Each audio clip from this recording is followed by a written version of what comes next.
On a March morning, soft spring sunlight streamed through the kitchen window. Linda was preparing breakfast, pouring pancake batter into the skillet. The sweet aroma of blueberries wafted through the kitchen, heightening the anticipation for the day ahead. As the clock struck 7, hurried footsteps could be heard from upstairs. "Mom, it's game day." Charlie came bounding down the stairs, dressed in his brand-new red and white uniform. The word Cardinals and the number 7 proudly adorned his back. Though his hair was slightly disheveled, his eyes sparkled with excitement. At the table, her husband Mark was reading the newspaper with a cup of coffee in hand, occasionally furrowing his brow at the stock prices. "That's right.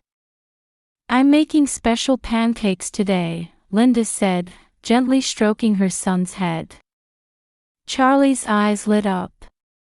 "Really? With blueberries?" "Of course. You're going to win today's game." On the kitchen counter, Charlie's lunchbox was already packed. A PB&J sandwich, an apple, and a post-game snack. Everything carefully arranged to her son's liking. Mark looked up from his newspaper and said, "I'll leave work early to watch the game," making Charlie's face brighten even more. On weekends, their peaceful morning routine would occasionally be interrupted by unexpected visitors. Today was one of those days. At 10 o'clock, the doorbell rang, and when Linda opened it, there stood Mark's mother, Rose, holding what appeared to be a still warm apple pie. Her gray cardigan was slightly askew, different from her usually meticulous appearance. "I made this especially for Charlie," Rose said with a sweet smile. "For my special angel." There was something urgent in her voice. Seated in the living room, Rose nodded with unusual intensity as she listened to Charlie's baseball stories. There was something unnatural in her gaze. She would abruptly interrupt the conversation to repeat, "Charlie, you're such a special child." "Charlie, let Grandma show you some pictures," Rose said. She took out her smartphone and began showing photo after photo. They were all of Charlie. In front of school, at the park, during baseball practice. Some appeared to have been taken with a telephoto lens, making Linda frown. When had she taken so many pictures? After his grandmother left, a strange atmosphere lingered in the house. Charlie had lost his usual cheerfulness and quietly headed to his room. The sweet scent of apple pie seemed to heighten the unsettling atmosphere. That night in their bedroom, Linda broached the subject with her husband. "Don't you think your mother's been acting strange lately? All those photos of Charlie, and the way she talks." Mark answered without looking up from his book. "She's just lonely. Charlie's been her emotional support since Dad passed away." His voice was calm, but there was something evasive in its tone. "But that number of photos isn't normal. It's almost like stalking. You're worrying too much. She's just being affectionate with her grandson." There was a hint of irritation in Mark's voice. Linda lay down on the bed in silence. However, she couldn't easily shake off the growing anxiety in her chest. Staring at the ceiling, she thought about her mother-in-law's eyes when taking photos, her unusual fixation on Charlie, the way she kept repeating the word angel. And most concerning of all was the change in Charlie's expression. Was this merely an expression of loneliness? Or was there something more serious hidden beneath the surface? One afternoon, as the dismissal bell rang at Worthington Hills Elementary School, students began streaming out through the school gates. Charlie, who usually walked home chatting with friends, was hurrying home alone that day. During the spring break that had started 3 days ago, her mother-in-law's behavior had become even more concerning. Just yesterday, she had appeared unexpectedly at their house, calling Charlie her angel, while stroking his cheek with an unsettling expression. Charlie had clearly shown fear. When Linda tried to get her mother-in-law to leave, Rose had left with the cryptic words, "It's almost the special day." Standing in front of the house, Charlie stopped. The family SUV in the garage was parked at an unusual angle.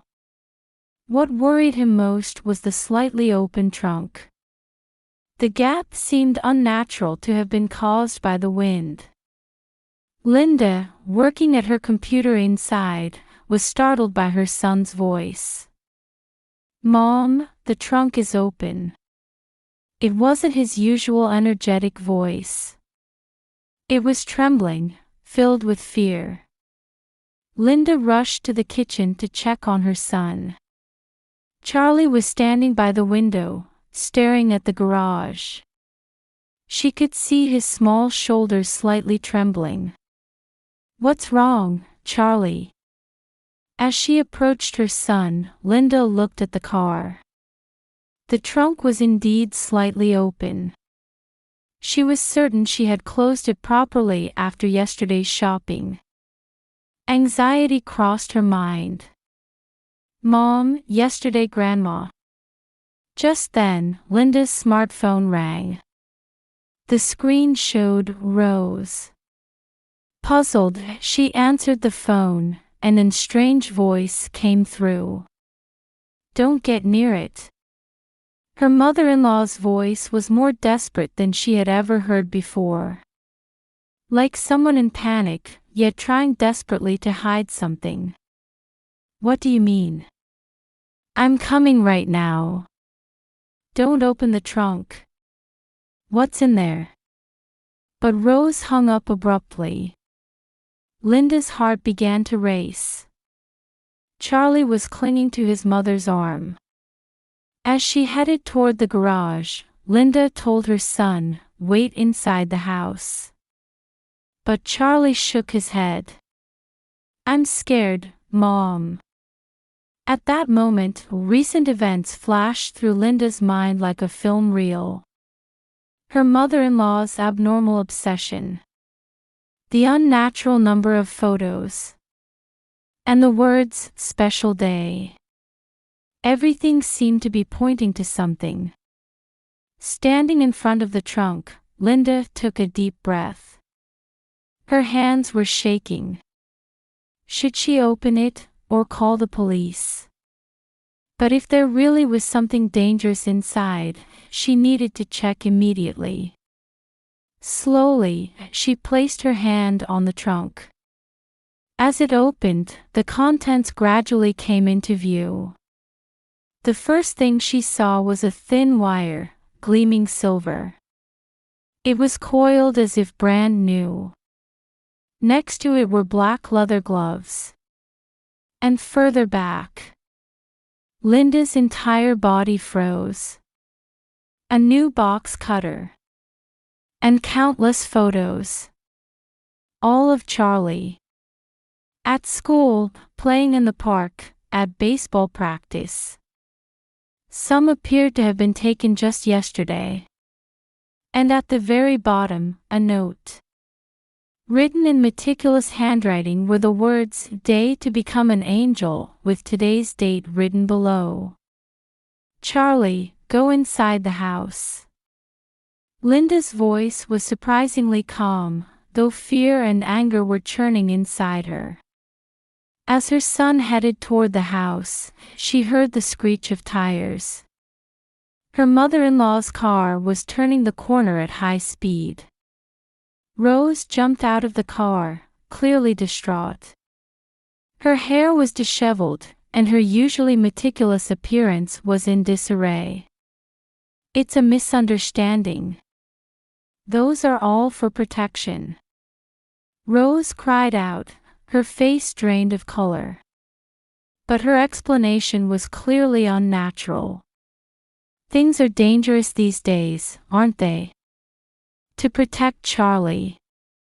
Linda silently stared at her mother-in-law. Her eyes seemed to have completely lost their rationality. However, deepening the confrontation here wouldn't be wise. First, she needed to ensure her son's safety. I understand. Please go home for today. Linda's voice was cold. Rose started to say something but swallowed her words at Linda's resolute attitude. As she watched her mother-in-law slowly return to her car and drive away, Linda was firmly resolved. She couldn't allow her son to be in danger any longer. Back in the house, Charlie was trembling on the sofa. Linda held her son tightly. It's okay. Mom will protect you, I promise.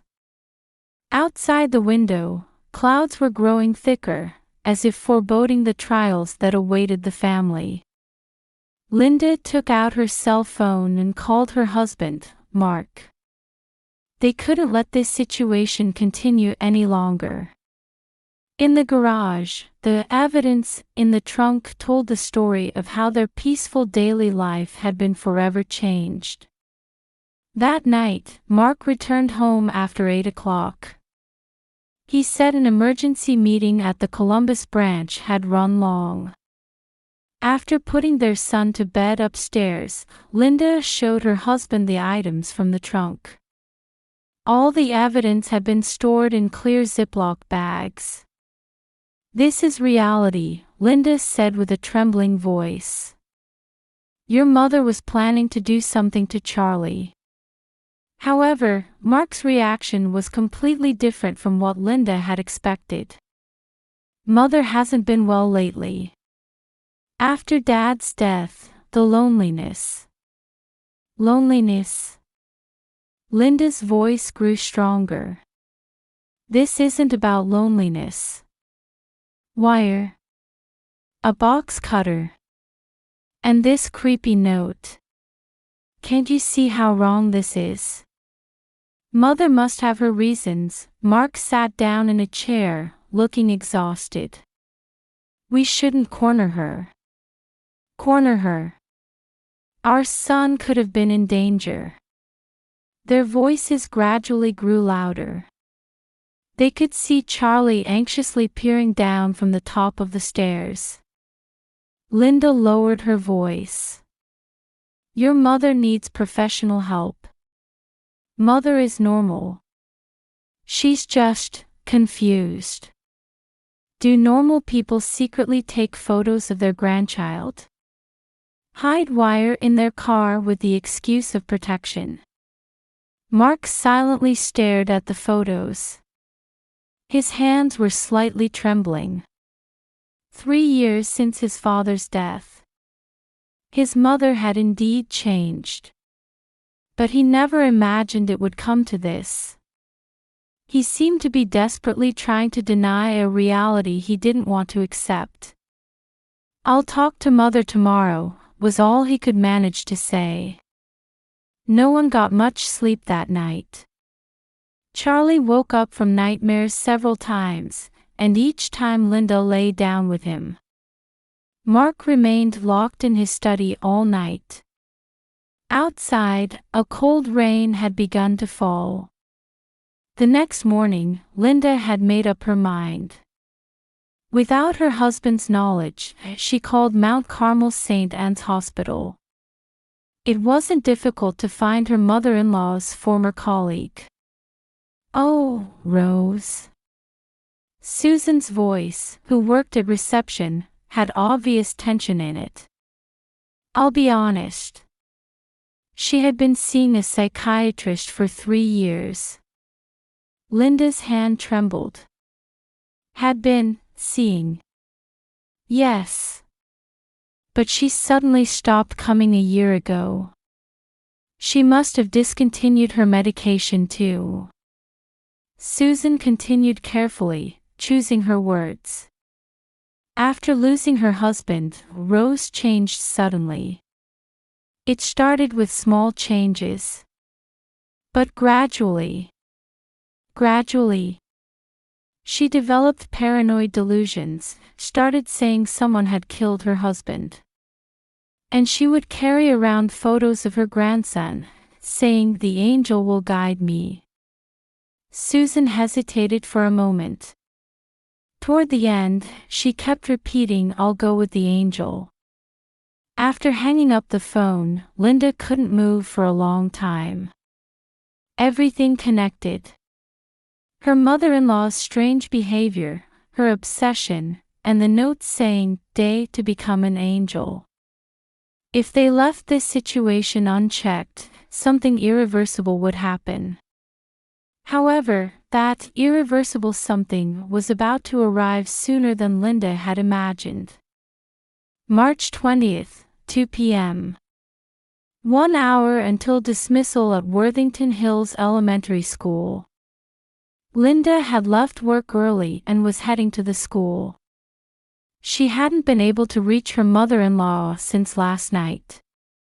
Mark's phone only yielded in a meeting. Arriving at the school, she saw an unfamiliar car parked in front of the gates. A dark gray sedan. In the driver's seat. Linda's spine froze. Rose sat there, wearing sunglasses. Lying in wait for Charlie, she instinctively knew. Linda carefully parked her car where her mother-in-law couldn't see it and decided to watch the school gates. Then came dismissal time. As children streamed out, Charlie appeared. At that moment, Rose's car door opened. "Charlie!" Rose called out with a gentle smile. "Let's go somewhere special with Grandma." Charlie was clearly hesitant. At that point, Linda couldn't hold back anymore. "Get away from him." Linda ran with all her might, positioning herself between her son and Rose. Something gleamed in Rose's hand. It was a box cutter. "Don't interfere." Rose's voice had lost all reason. "Charlie is my angel. He's coming with me. Get a hold of yourself. This is reality. Charlie isn't your angel. He's just a normal boy." "No!" Rose screamed. "After my husband died, I have nothing left. But with Charlie, we can become angels together." At that moment, Charlie began to cry. Onlookers had already started gathering. Someone must have called the police, as sirens could be heard approaching. "Mom, put down the box cutter." Mark's voice suddenly rang out. He must have rushed from his meeting. At the sound of his voice, Rose's hand trembled. "Mark. I know. It's been hard, hasn't it? But let's stop this." Mark slowly approached his mother. But at that moment, Rose's eyes filled with madness again. "You don't understand. Charlie and I have a special destiny." Just as Rose moved toward Charlie again, police cars arrived. Officers quickly restrained Rose. The box cutter fell to the ground with a harsh clatter. "Mom!" Charlie ran into Linda's arms. His small body was shaking violently. Mark just stood there, staring blankly as his mother was put into the police car. Until her figure disappeared, accompanied by an officer. "I should have noticed sooner," Mark's voice trembled. "After Dad died, Mother changed so much. Linda silently placed her hand on her husband's shoulder. She couldn't blame him. Everyone resists accepting changes in their loved ones. That evening, the three of them gave statements at the police station. Charlie spoke with a specialized counselor, and Linda and the police obtained a search warrant for her mother-in-law's home. There, they found even more shocking evidence. A notebook detailing elaborate plans. A daily log of Charlie's activities. And photos of an abandoned house in the mountains labeled Angel's House. Everything had been prepared for today. In the interrogation room at Columbus Police Headquarters, Rose sat in a small chair, staring vacantly at the wall in front of her. Detective Jennifer Morris slowly faced Rose. "Can you tell us everything?" Rose nodded slightly. Her voice was surprisingly calm. "I wanted to make Charlie an angel," Rose began speaking, clutching tightly at the sleeves of her light blue cardigan. "My husband, David, became an angel. I was so lonely.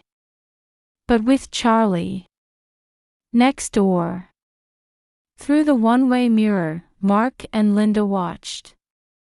Dr. Sarah Cohen, the psychiatrist present as an expert, approached the couple. "This is a typical case of post-loss paranoia," Dr. Cohen quietly began explaining. "Actually, Rose's symptoms began more than 20 years ago. Your husband was managing it." Mark's expression hardened.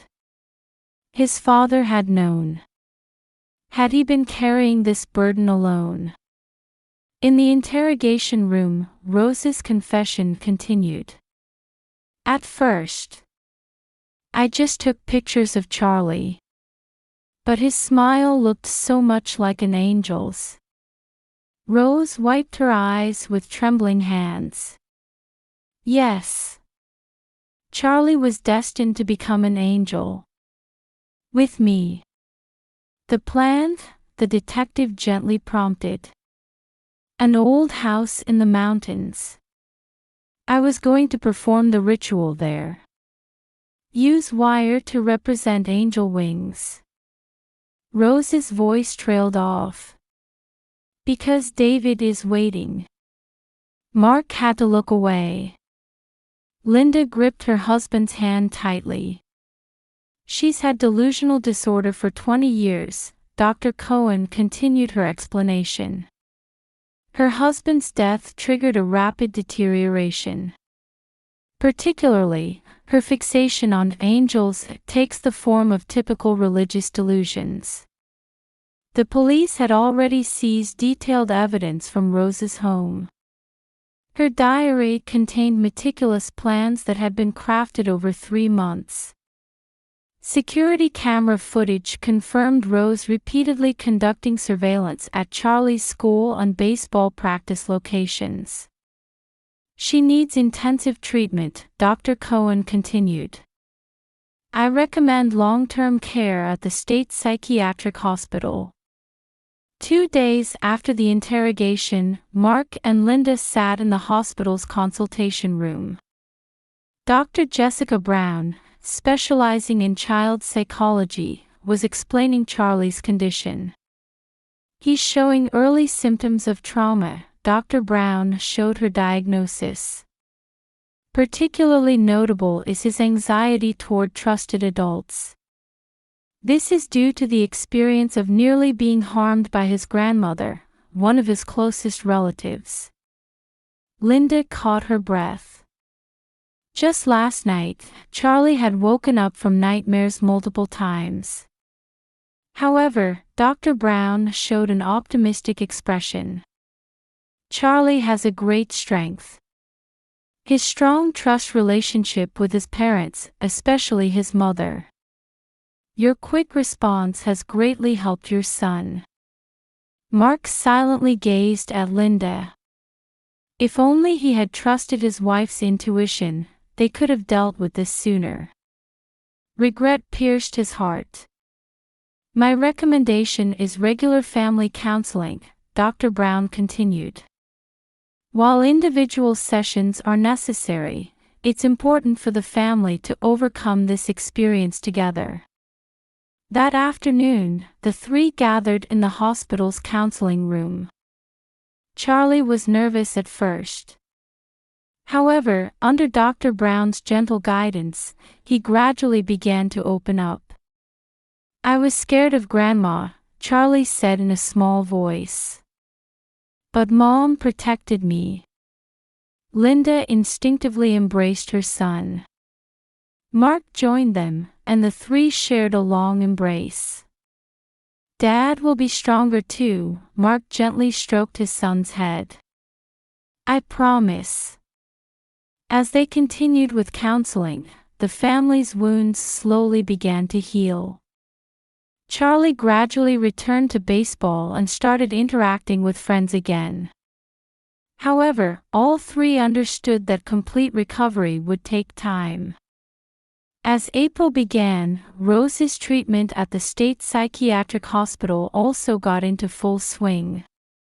On the first visitation day, Mark went to the hospital alone. Mother. Sitting on the hospital bed, Rose appeared much calmer, perhaps due to the medication. I'm sorry, Mark, tears welled up in Rose's eyes. That child. Charlie. I understand, Mark held his mother's hand. From now on, let's get proper treatment. That night, Mark opened up to his family for the first time in a while. His father's death, his mother's illness, and his own avoidance. By acknowledging everything, he too was beginning to move forward. You don't have to carry this burden alone, Linda said gently. Charlie was also beginning to understand his grandmother's illness. He could now express it in simple terms. Grandma is sick, isn't she? One spring day, the family of three was discussing a new decision in the counseling room. Your mother-in-law's long-term hospitalization has been decided, Linda began. They say the treatment will take time. But she'll definitely get better, Mark continued. And when that time comes, we'll slowly, you know. Charlie quietly nodded at his parents' words. Yes. When Grandma gets better, I'd like to see her again. Linda and Mark felt both surprise and relief at these words. Yes, scars remained. But there wasn't just fear and hatred. Understanding and forgiveness had begun to sprout in their son's heart. A year later, mornings in the Worthington district began with the same sunlight as always. Linda was preparing breakfast in the kitchen. The aroma of blueberry pancakes wafted peacefully through the kitchen. Mom, it's the championship game today. Charlie came running down the stairs. The Cardinals on his back shone proudly, just like last year. However, his expression had clearly matured. How exciting, Linda smiled warmly. Dad's coming to cheer you on today. Many things had changed over this year. And some things remained the same. What changed was the way they were as a family. What didn't change was the strength of their bond. Through various trials, their connection had actually grown deeper. Mark looked up from his newspaper and said with a smile, "Of course I'm going. I'll use my branch manager privileges to leave early." He too had changed. From a life devoted to work to one that cherished family time. After breakfast, Charlie began carefully tending to his new glove. Though he had almost withdrawn from baseball due to last year's trauma, with counseling and his parents' support, he had become even more dedicated than before. You know, Charlie suddenly said, I had a dream about Grandma. Linda and Mark caught their breath. However, their son's expression was peaceful. Was it a scary dream? Linda asked carefully. No. Grandma was smiling. She said, "Charlie, I'm sorry." Mark placed his hand on his son's shoulder. I see. In the afternoon, the family visited the Mount Carmel St. Anne's psychiatric ward. It was their monthly visitation day. Though it had been awkward at first, it had now become a new family routine. Entering the room, they found Rose sitting by the window, knitting. The treatment was showing steady results, and she was gradually regaining her former gentle demeanor. Everyone came, Rose's voice no longer held that desperate edge. Charlie, it's your championship game today, isn't it? Yes. Though Charlie maintained some distance, he responded brightly. During the visit, the four shared peaceful conversation. Talk of baseball, school, and everyday occurrences. Nothing special. Yet this very ordinariness spoke to the success of the long treatment. At the end of the visit, Rose began. What I did can never be forgiven. But for you to come visit like this. Take your time with the healing, Linda said quietly. Maintaining appropriate distance while never abandoning her, that was the answer the family had found. As they left the hospital, Charlie looked up at the sky. Oh, a rainbow. Indeed, a faint rainbow arched across the spring sky after the rain. Well, let's head to the ballpark, Mark called out. At the Worthington Community Center baseball field, many spectators had already gathered. Charlie's teammates greeted him with smiles. The anxious expression from before was nowhere to be seen. The game began, and Charlie took his position at shortstop. A year ago, he could barely stand in this spot. But now it was different. He surveyed the field with eyes that held strong determination. You can do it. Linda's voice rang out. Beside her, Mark waved energetically. In the stands, they could even see Dr. Brown, the counselor who had supported Charlie. In the top of the 7th inning, the team was down by 1 run. Charlie's turn at bat came around. You've got this. His teammates cheered. The pitcher's throw. Charlie's bat cut through the air. With a sharp crack, the ball flew toward left field. The crowd erupted. Charlie ran with all his might to first base. Safe. This hit would spark their comeback victory. After the game, teammates raised the championship trophy on the field. Among them, Charlie beamed with a broad smile. No one could see any trace of a victim anymore. There stood just a baseball-loving boy. An ordinary boy chasing his dreams. In the car heading home, Charlie carefully cradled the trophy. Hey, he suddenly said. When Grandma gets better, will she live with us again? Linda and Mark exchanged glances. Well, Mark carefully chose his words. That's something we'll decide together, Grandma, us, everyone. But you've seen how we can still be family in a different way now, right? Charlie nodded. Maybe this way is okay too. A new form of family. It doesn't necessarily mean living under the same roof. Maintaining appropriate distance while still being connected by genuine bonds. That was the answer they had found. At dusk, the three walked through Sharon Woods Metro Park. Charlie ran ahead while Linda and Mark strolled behind him. "He's grown stronger," Linda said. "Yes. We all have." The spring breeze carried the scent of new buds. There was no longer any ominous feeling like last year. Instead, there was hope. A certain sense of a new season beginning. Sometimes life presents unexpected trials. However, beyond those trials, new light can shine through. The Parker family story quietly told this truth about life.